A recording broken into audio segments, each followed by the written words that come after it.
Hello भाई कैसन बड़ा लो हम जैसा करता नहीं कि स्वस्थ हम मस्त हो बोलो मजा में तो बिल्कुल रख बोलो ऐसी नजदीक आ गइल बा होली के नया नया गाना सुन सुन के सब कोई के मन फ्रेश भइल हुई यार वही में गाना आइल बटे अपना खेसारी लाल जी के गाना तू सुन लियो बोलो हिलौले बाड़ू जब का हिलौले बाड़ू गाना सुनले के बाद मालूम पड़ी हैं गाना तो सुन लो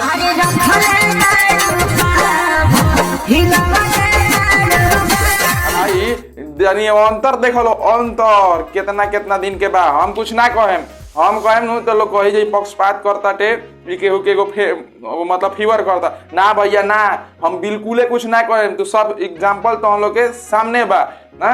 एकरा के तू ही लोग डिसाइड कर लो जितना भी जनता जनार्दन देखता ना उहे डिसाइड करी जेकर का निर्णय निकले के चाहे मान लो अगर तू कह देब हम कह दे कि भाई चोर बाड़े तुमकरा बुरा लग जाता ठीक बा हम नाम नहीं दर्द भाई तू लोग देखबो लो सुनबो तो खुदे मालूम पड़ जाए कि का मैटर बाबे जब एक महीना पहले गाना आई रहा सा वो करे के 2 दिन पहले गाना आ गया बाबा भैया जी अब चोरी ना डकैती होता डकैती दिने दोपहर डकैती होता भाई ऐसे सावधान हो जालो छोट छोट सिंगर लो बाबू अब तो हम आगे बढ़ल ना जी बोलो जे बड़का बाबू बड़के रही है छोटका बाबू छोटके रही एगो बात तू लोग समझ लियो लो कान खोल के ठीक बा ये बेरा से भाई केहू पर भरोसा ना आ सबसे बड़का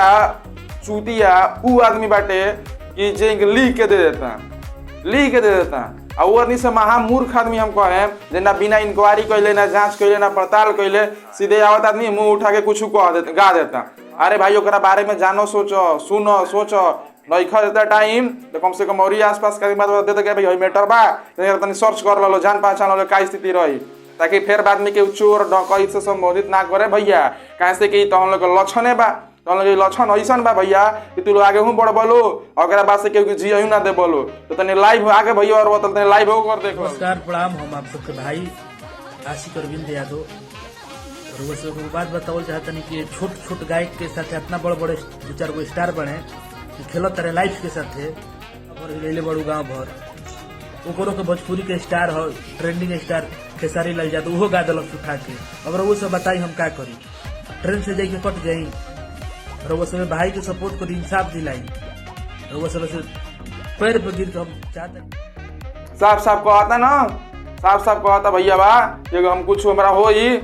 तो उनकरे जिम्मेवारी आई जे एकर कॉपी कइले बा तो भैया ऐसा कुल काहे करता रहो केहू के जिये मरे पर नौबत आ जाओ वैसा ना करे के चाही ना भाई केहू जियो केहू मरो मान ला केहू के भी रोजी रोटी बा केहू के पेट भर चले दलो अब तू लोग कॉपी कर ले नाम फेंकमे बोलो फेम कमई बोलो ओकर का हो कत एल लागल जिंदगी में लागल कि ना लागल तू ही ले बताओ लो भाई लागल न तो ऐसा कामोए काहे करी जे केहू हमरा के चोर कहे डकैत कहे कुछ कहे संबोधित करे हाँ जब अपने लक्षण खराब हो जाला तो इहे होला भाई इहे होला जानल लो आई में दूसरा के का कमी कहल जे सबसे कमी उनकरा के कही जे बिना जांचे पड़ताल ले आवत रे मुंह उठा के भम भम भम कह देता लो भाई ऐसा कइला के जरूरत ना बा और जांच पड़ताल सोच समझ कम से कम इतना तो करिए सकता रह ना तू ही बताओ कम से कम केहू के लाइफ से तो खिलवाड़ मत कर लो भाई लाइफ से खिलवाड़ करे के बिल्कुल अधिकार नहीं करता हम लोगन के बाकी रो लो कमेंट में जाकर रो लो बताई लो समझदार बनी लो कमेंट करी लो अब वो वीडियो के देखी लो सुनी लो बताई रोए ने पूरा जनता न्याय दिलाई ठीक बा भाई के जनता न्याय दिलाओ जे भी देखता वो भाई एकदम परेशान हो गइल बाटे भाइयों को हम लाइव देखनी है बहुत परेशान बा बिल्कुल परेशान बा वो ढोंढ नहीं करता सुमियत झलकता भाई तब तक के लिए नमस्कार मिलते हैं जो नया वीडियो में टेक केयर धन्यवाद।